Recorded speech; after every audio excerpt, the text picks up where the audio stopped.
Hi, everybody. Welcome to another edition of NCW, also known as New Comics Wednesday. If you haven't been with us before, we chat for a few minutes every Wednesday about Xenoscope's newest releases.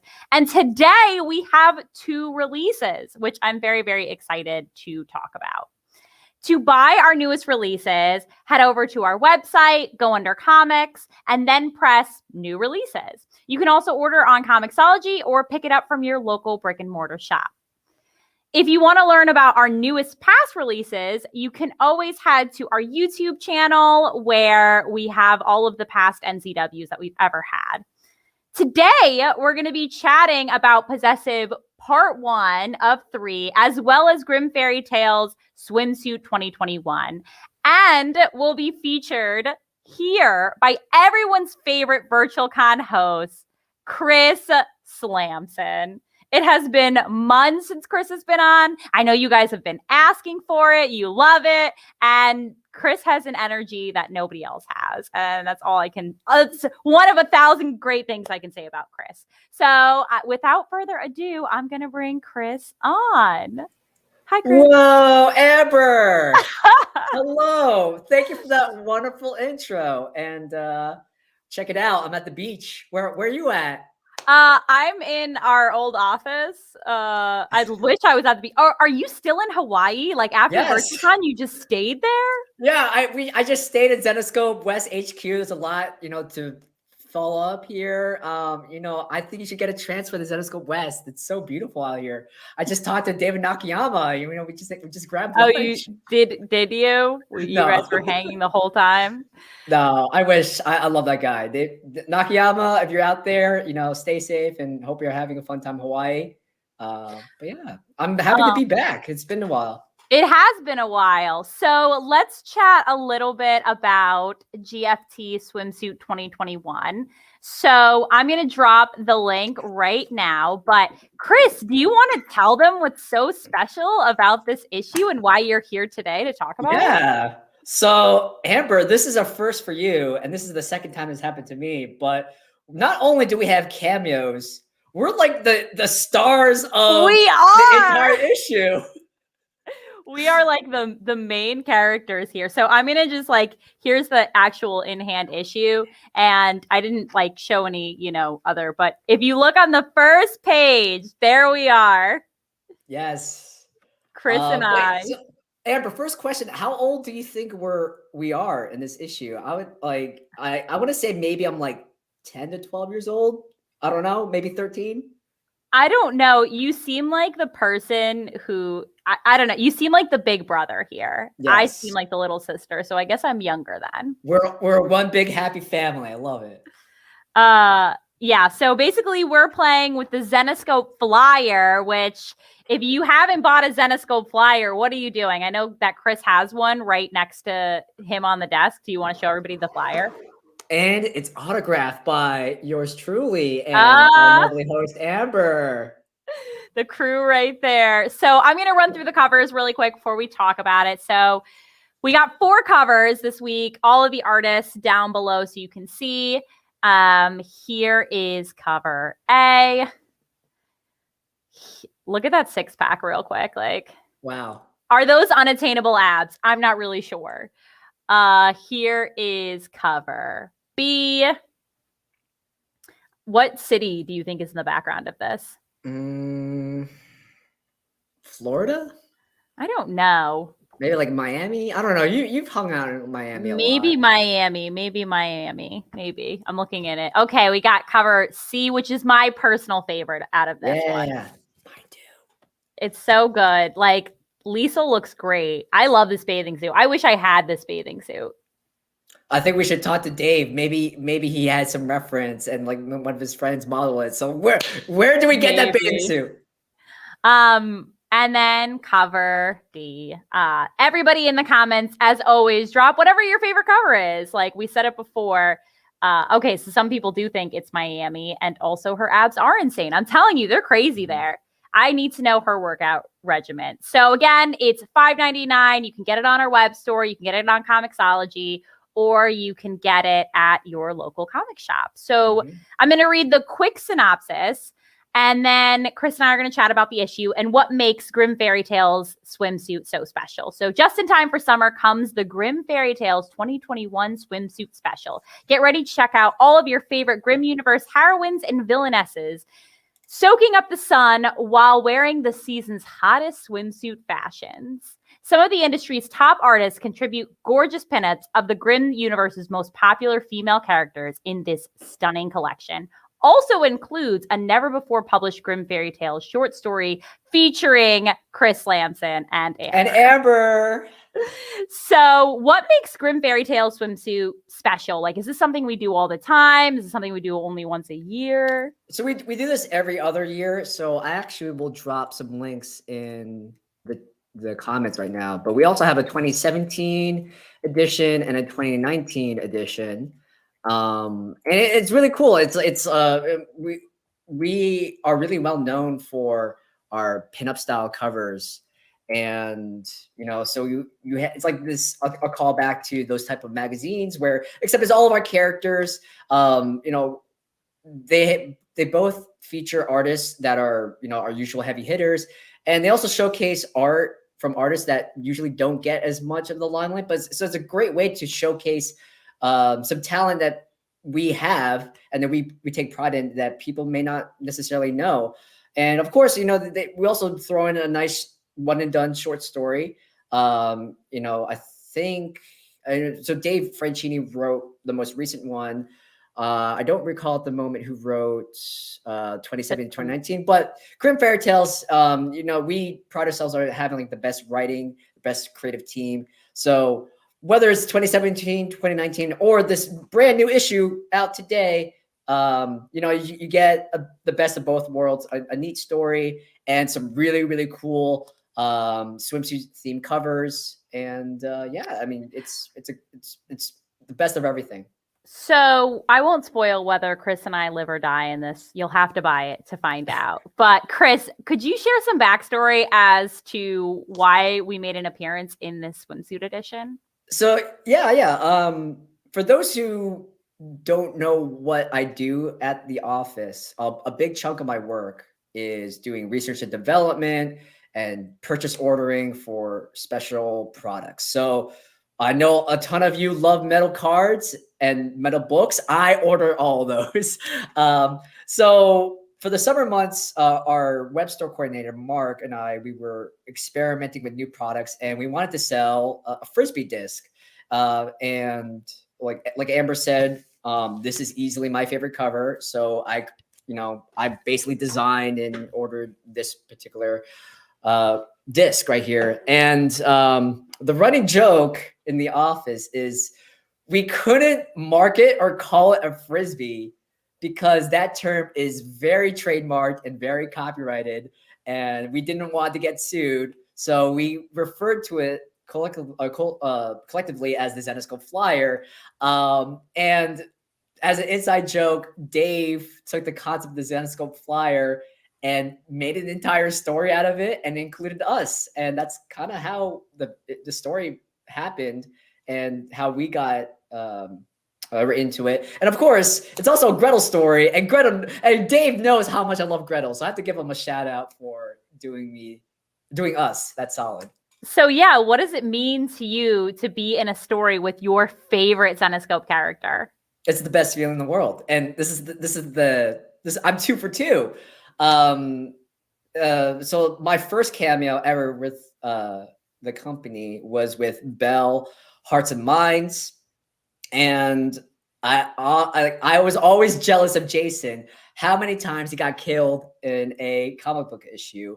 So I always say to Dave, like, "Hey, Dave, it's my milestone just to be killed off in a comic." And in that issue, I get killed off by Gretel. There's like a very small panel where I'm dead and my chest is ripped open and wow. Gretel has just killed me.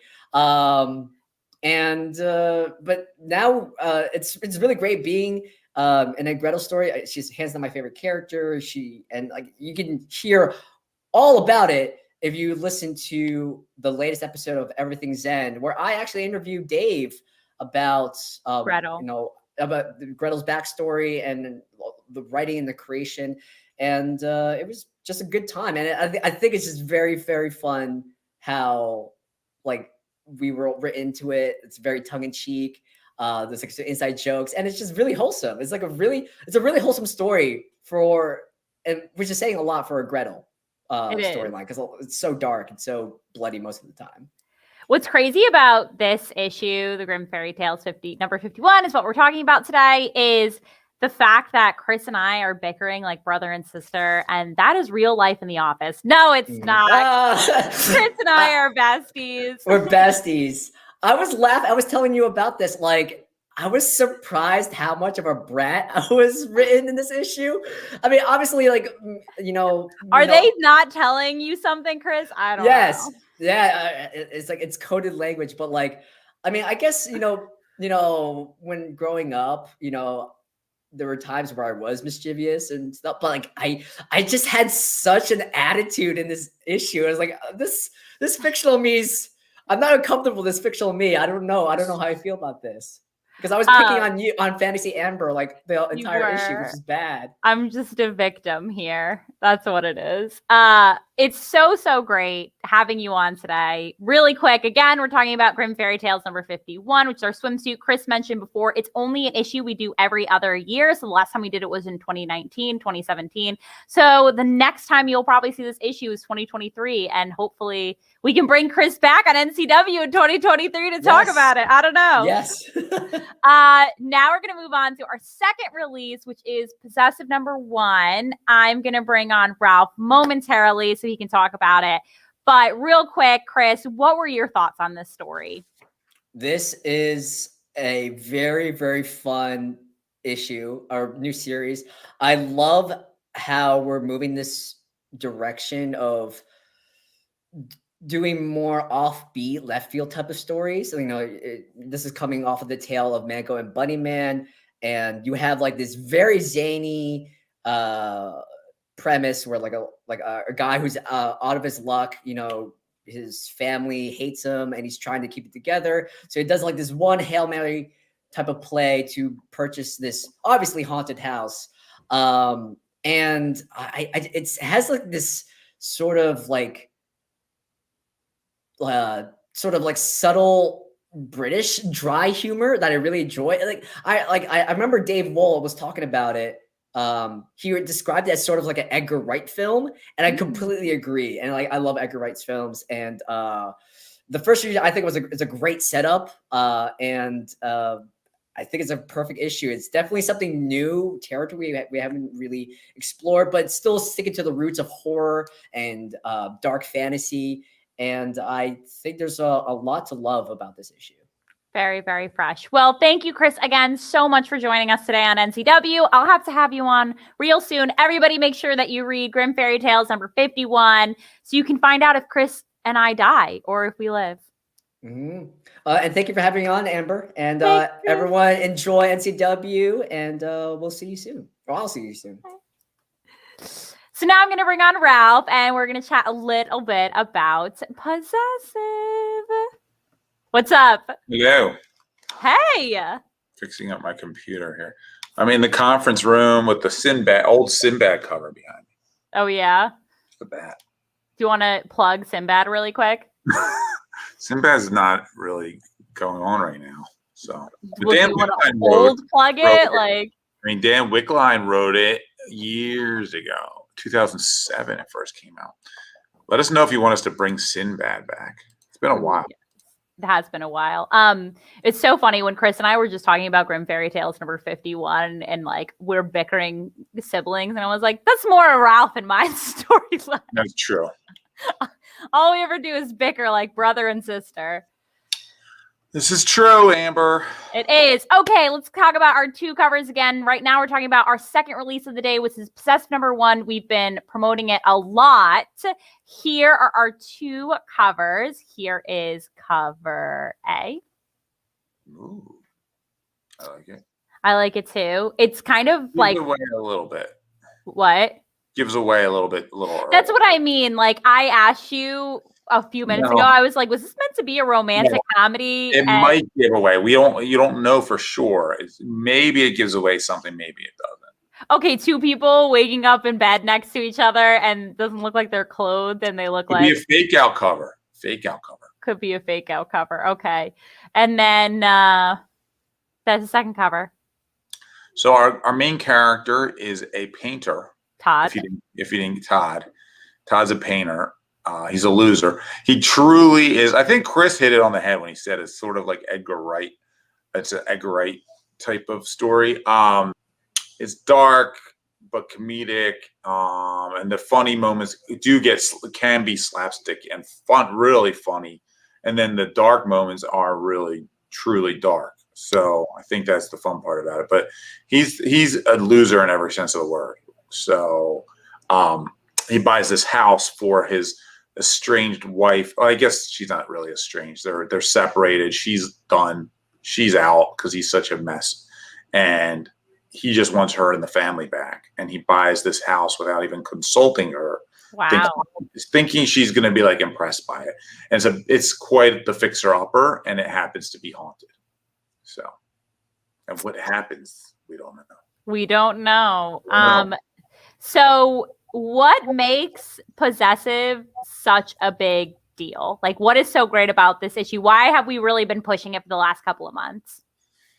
Because it's awesome. Hans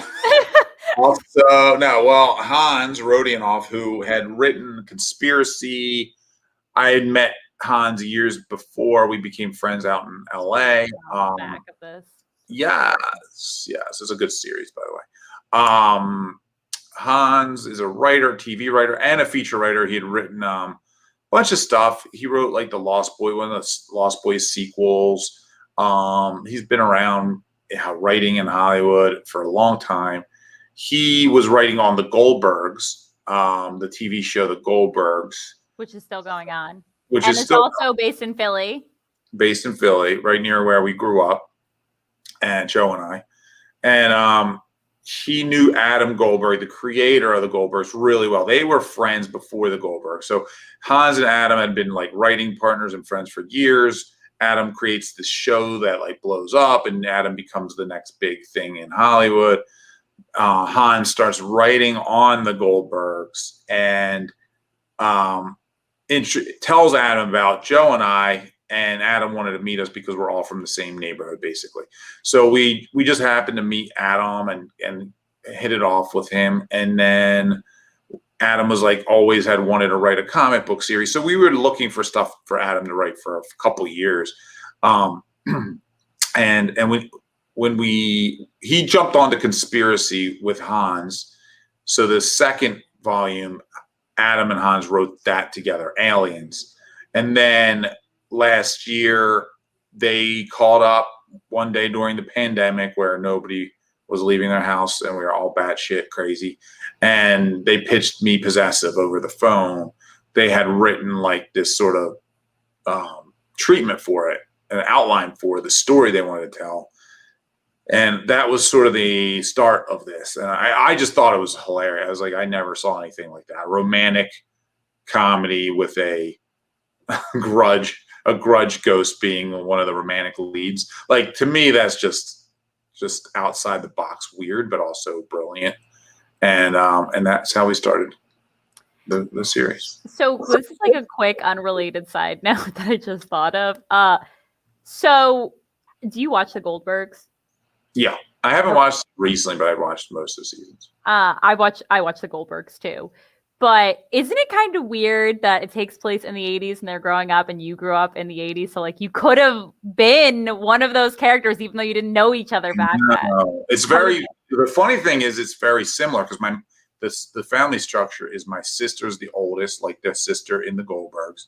My brother's the middle, like the brother, and then I was the youngest. And the age differences are all very similar too. So it is funny. It is funny, and like some of the episodes, like definitely reminded me of growing up. Like there's one episode of the Goldbergs where the sister makes the little brother watch like soap operas with her, and that was my sister. Like when I was growing up, she would like force me to watch Days of Our Lives, which is excellent show. Okay, Ralph. Amber wants to make fun of me right now, but she's trying her hardest not to. I can't make fun of you because I love telenovelas, and my favorite one was what's it called? El Diablo con los Guapos. You know that well. It was like the Devilman, and there was just always guys crying on the show, and I don't like a quick backstory. I'm Mexican. I don't speak Spanish as great as I should, but I understand very well. So I'll just sit and watch. But when I was younger, I couldn't understand it all, and I would just see guys crying all the time, and I'm like, very emotional. It's a very what's happening in the show? Very emo. But yeah, if you ever get a moment, you should watch El Diablo con los Guapos. Okay, so you mentioned that they pitched you Possessive during the pandemic. How long ago was that? Was this like in the beginning of the pandemic? Was this in the middle? Because, we're already almost at the end of July here. So it's been almost a year and a half since the kickoff of the pandemic. I don't remember. It was probably more toward the end of last year. So it's probably like, I'd say it first came up maybe 7 months ago. Is that how long it typically takes a story like this to come full circle and get published? Sometimes. I mean, it needs to be done. Usually it's at least 4 months ahead of time, at least, because you have to get that book ready to go into previews, the previews catalog. So 4 months is pretty much the minimum if you're going to rush something out and be like, okay, we're going to get this out. But like if I tomorrow decide to put something out, we'd have to give it a 4 month leeway no matter what. So, and that's rare that we would wait. That would be that short of a lead time. So I'd say 6 to 8 months is normal. It's kind of funny though, for like a story like that, that's very out of the box, a lot different for Xenoscope, or, you guys haven't published something like that in a while, but it's funny because Chris and I are talking about GFT number 51 swimsuit, and that flyer situation, the Frisbee situation, that happened less than 2 months ago. So just in retrospect, how quickly that short story was written, colored.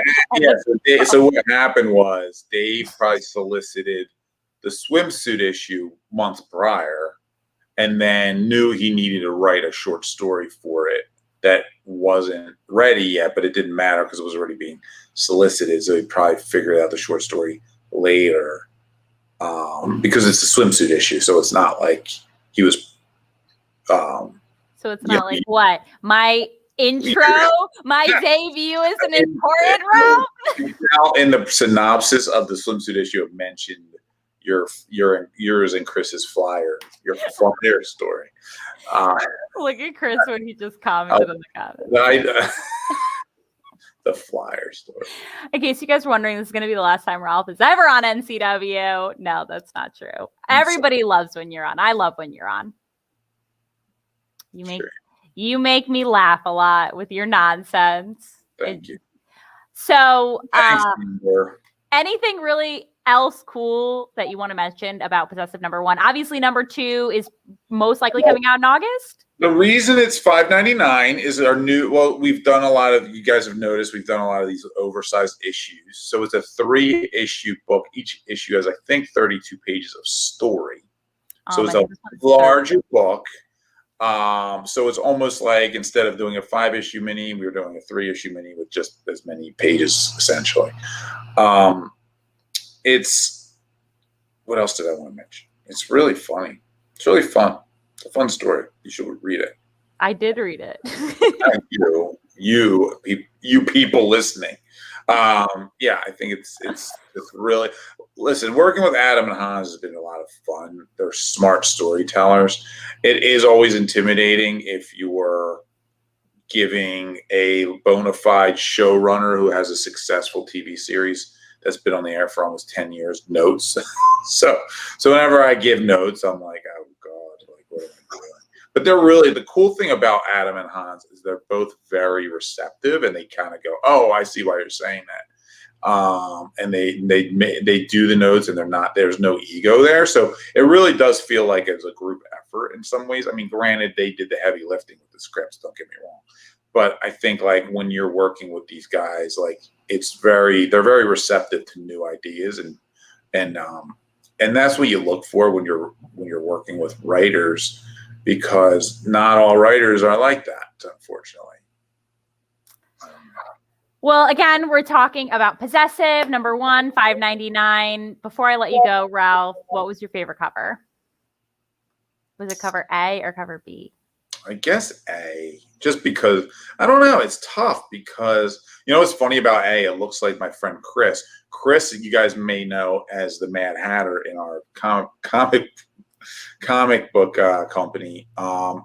It looks a lot like Chris, so it just keeps cracking me up because I could imagine Chris probably sleeping with a grudge ghost. I hope he's not listening. Well, it was really great having you on, Ralph. In case you guys didn't know, Ralph is returning home. He is leaving us. So who knows when I'll get to have him on NCW again. Well, I could always do it. We're doing this from different locations. Yeah, but we're in the same location. We're in the same area. Same area.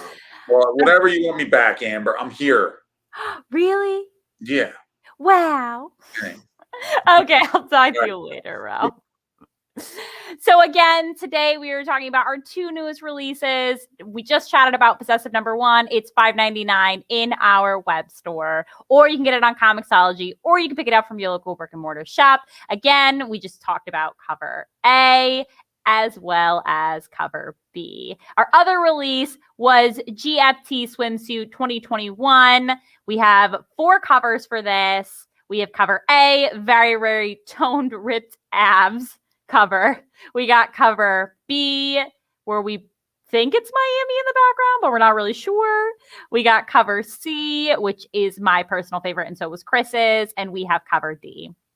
All great covers. Also $5.99. You can pick it up. And we only do our swimsuit edition every other year. So if you don't get it this year, you won't see it again until 2023. So definitely get it if you don't have it ASAP. I can't believe this is already the close to NCW. It happened so quickly. Like, we're all just chatting and then it's just over like this. Makes me so sad. But that's why we have it every Wednesday. So we can chat. And, drop in the comments other guests that you'd love to see on NCW in the future. Like, do you want me to have Ralph back on? Do you want me to have Chris back on? Of course. No, I love Ralph as a guest. He's a great guest. So again, there's a lot happening. We just had our virtual con last week, and we're really, really glad you guys joined us for fun 4 whole days of streaming. It was epic. So if you want to catch up on anything we talked about, we did a Grim Fairy Tales 101 panel, which gives a lot of feedback on how the universe came to be and the overalls of the universe. So make sure that you check out that on our YouTube channel. Our Second Life debut is happening in 1 week. That's right. Ralph voiced a character, and an avatar was made of him in Second Life for Xenoscope. And there's going to be some crazy stuff available. There's going to be more to come on that, but is launching sometime next week. I actually have a meeting with the Second Life team in 2 minutes. Our Van Helsing Kickstarter is less than 10 days away from being completed. I'm going to drop in the link really quickly, the comment where you can pledge. We've already received over $48,000 in pledges, which is incredible. You guys are the best. But we're dropping a lot of add-ons. We're dropping some stretch goals. So our next stretch goal is at 50K. So definitely share with everybody so we can unlock what's coming next and I can unveil it to you guys. Movie Club is happening this week. That's right. Movie Club. It's with all the same crew that there always is. And I was looking for a Movie Club graphic, but I didn't put it in here. My bad. It's going to be Big Trouble in Little China. So make sure that you join them because everybody needs to know if Chris is giving this movie a 5 out of 5 because he does that all the time. And that's what the world needs to really know. I have to be honest, until very recently, I had never seen Big Trouble and I liked it. I was into it. I feel like I need to rewatch it to get a little bit more details on it, but I was into it. Again, it's happening this Friday at 6 p.m. Eastern. The regular crew will be in attendance. Finally, make sure that you tune in every Wednesday at 3 p.m. to hear about our newest releases. That's it for another edition of NCW. This is Amber signing off, where you come for our incredible covers, but you stay for the stories. Bye, everybody.